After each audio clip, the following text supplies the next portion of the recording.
And the refreshed American Express Gold card will look like this. Thanks for watching. Bye.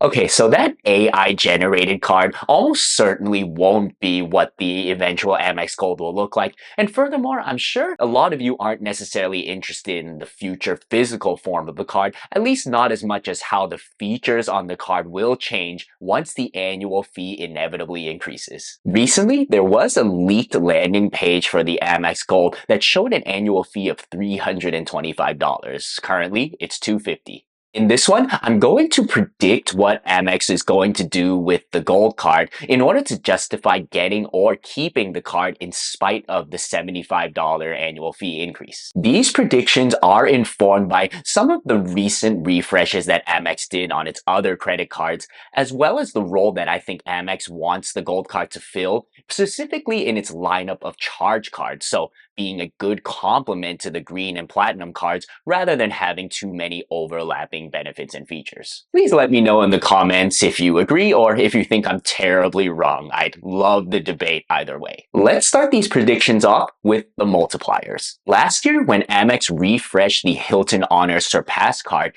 it increased the multiplier on US online retail purchases from 3x to 4x Hilton points per dollar spent. This didn't really feel like a needle mover. Sure, a lot of us may spend a lot of money at US online retail purchases, as that can cover a lot of different things, but it's really just one more Hilton point per dollar spent. I think on the gold card, Amex will similarly improve its multipliers in certain categories, but in such a way that it won't make that big a deal for many of its customers. I'm ruling out something like 3x membership reward points per dollar spent on gas stations, as I think that will make the gold card too powerful as a daily driver card. No pun intended. Also ruling out 3x on transit, as currently the green card offers that as one of its unique standout benefits, and so there'd just be too much cannibalization there. Instead, I'm predicting 3x points on streaming services, so stuff like HBO, Netflix, Spotify, etc. Streaming is just not something that people typically spend a lot of money on each month, and thus it won't hit Amex's bottom line too badly, but it's also a common everyday category that will kind of strengthen the gold card's perception as a good earner card. Also predicting 3x points on drugstores. Again, an everyday category that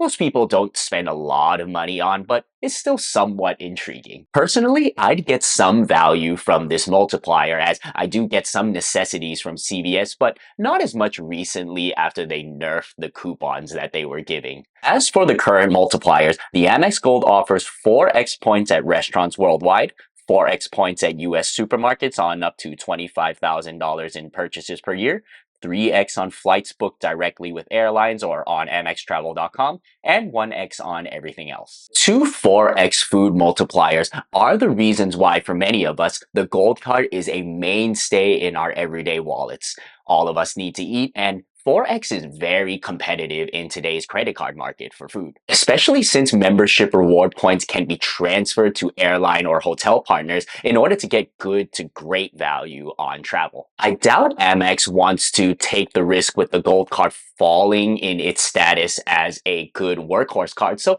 I'm going to predict that those 4x multipliers are here to stay. And so will the 3x multipliers on flights booked directly or on the travel portal, as along with some other features on the card, give the Amex Gold some punch as a travel credit card. Speaking of other travel-related features, the Amex Gold also offers access to the Hotel Collection, a portfolio of hotels where for a 2-night minimum stay, you will receive a $100 experience credit and room upgrade upon availability. I don't expect this specifically to change, but could Amex change something related to it? In Amex's recent refreshes of the Delta and Hilton co-branded credit cards, the main way that it was trying to justify the increased annual fees was by offering statement credits where, if fully utilized, would more than offset the annual fee increases. For example, on the Delta Platinum card, the annual fee was increased by $100, but it began offering $390 in total new statement credits, though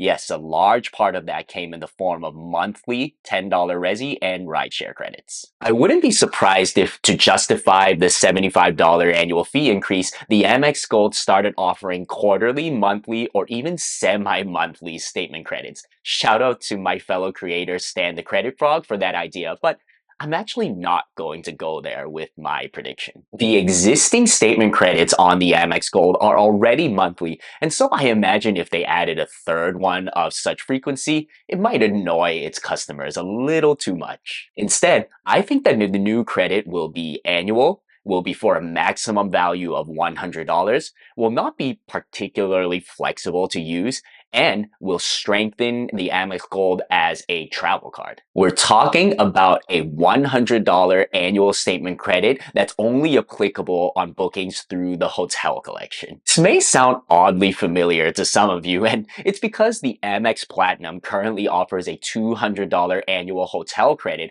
for bookings through the hotel collection or fine hotels and resorts, the latter being a swankier option with better benefits that currently isn't offered on the Amex Gold. Currently, I see the gold and green cards as having distinct travel-related benefits compared to each other, but both offering a preview of the Amex Platinum, which is a more complete and more powerful travel card. A $100 credit on the hotel collection would fit into this dynamic very nicely, while probably also generating some more interest in the hotel collection. However, I think it's still something that enough of us won't be able to organically use on a consistent basis, and thus it limits the downside risk from Amex's perspective in offering the credit. As a bonus, what would be really cool is that for people with both the gold and platinum cards, you'd be able to combine those two hotel credits into a single $300 credit that can be used on a single booking through either fine hotels and resorts or the hotel collection.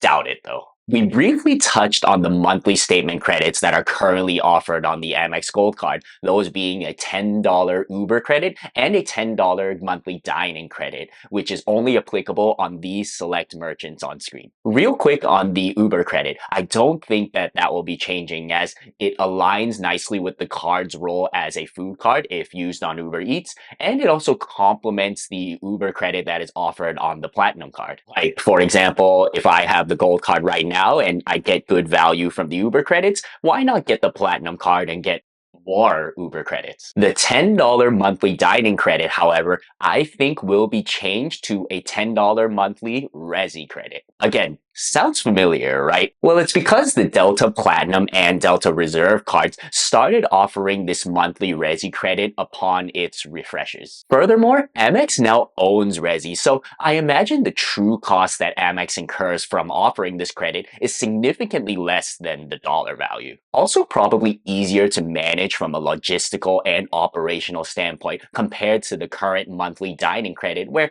Amex has to consistently revalue and renegotiate with multiple vendors. Resi restaurants are more common in urban areas, and so my predictions on the Amex Gold will make the card as a whole less suitable for people not living in those areas, which is generally the direction that Amex has been going with its recent refreshes anyway. And so here we have it. On screen are the current main features on the Amex Gold, and also my predictions on how they will change, if at all. Currently, if you fully utilize the monthly Uber and dining credits, you'll realize an effective $10 annual fee. But with the hypothetical new card, you'll pay a $325 annual fee, but receive a maximum of $340 in total statement credits, which will get you a negative $15 effective annual fee. And wow, some additional 3x multipliers to serve as the cherry on top. But if you zoom in on how restrictive some of these new credits might be,